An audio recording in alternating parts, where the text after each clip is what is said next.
Hello, all my Capricorn friends. This is Maxine Taylor, and I have your February 2024 astrological forecast. And you're going to love it. You're going to love it.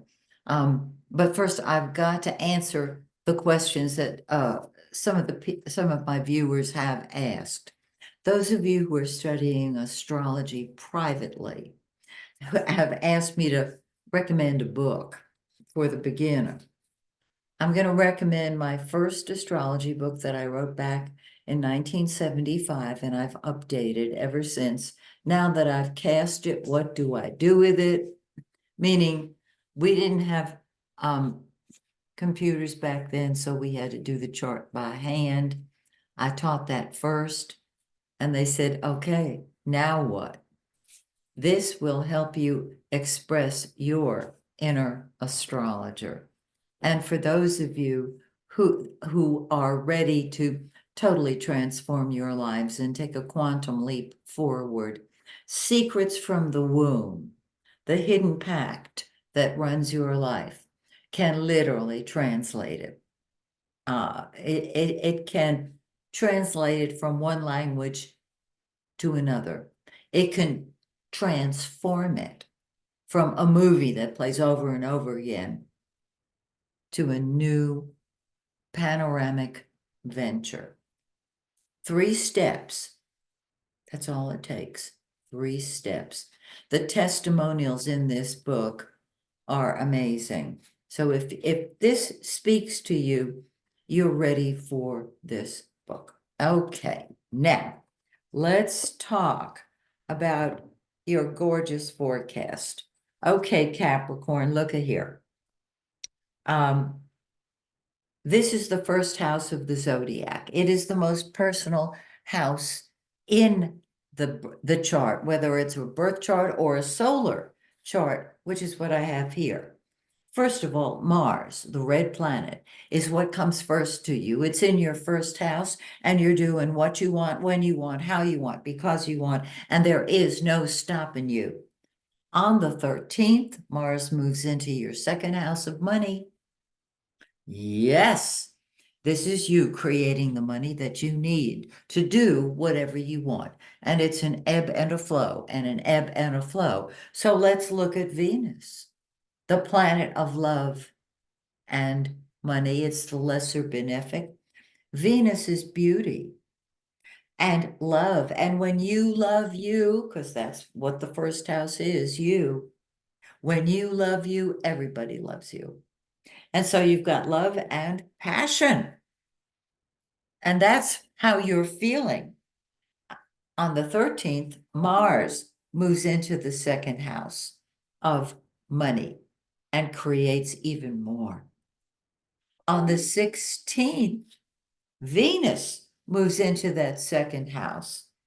And this is Venus's natural house, and there is more money to be made. Not only that, but I have found that Venus, the planet of love, can bring love to you. So happy Valentine's Day to you. If that's what you want, put out the thought, put it out there.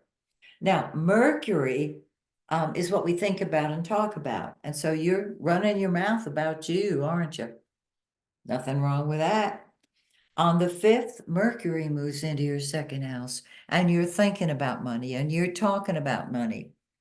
And what's so super about that is you're going to have Mercury and Venus and Mars in that second house creating what? Money. In addition, the sun, the giver of life, wherever it is, it creates life. It's in your second house of money. And I know you're loving hearing this. I don't know how much money, of course, but some of you may be saying, how about the lottery? How about it? You can't win it if you don't play it. And there's the sun creating more money for you on the 23rd. The sun moves into your third house, and you are sharing your ideas like crazy? Are you writing a book, or are you just talking to people about how you can help them create money, perhaps? Now, Mercury is going to continue and join the sun in the second house. So the sun moves into the third house. The sun moves into the third house on the 18th. Mercury moves into the second house on the 23rd. This is me not being able to read my own handwriting. So what you'll see is right around the midpoint and a little beyond, the sun and Mercury join hands to create brilliant ideas. Now, Jupiter's in your fifth house. Jupiter is the greater benefic. I love it. It's terrific. This is the house of fun and romance and children. And so, if you are looking for love, Venus can bring it. So I hope that you will have a very, very happy Valentine's Day. And if you choose, create both love and money. Now, got two more things to talk about. The new moon is on the 9th in 20 degrees Aquarius. Look for it. Yeah, 20 Aquarius. Look for this on your birth chart and compare it to this new moon, because this new moon is in your second house of money, and on the new moon, energy starts flowing. So early, early, early. Now, as it wanes, we're not going to feel much energy, but on the 9th, the new moon starts growing. Cool. 2 weeks later, we have a full moon on the 24th in 5 Virgo. This is in the 9th house of the higher mind. Are you thinking of taking a long trip?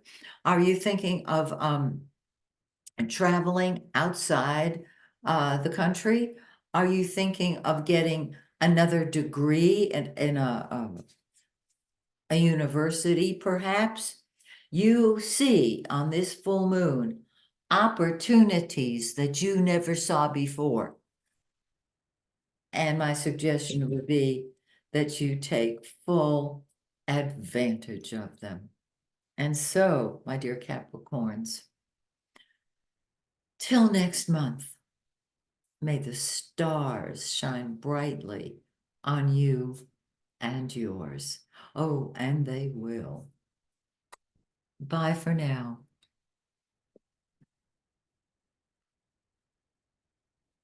Let's see if I can just hum a little tune while I try and get. There we go.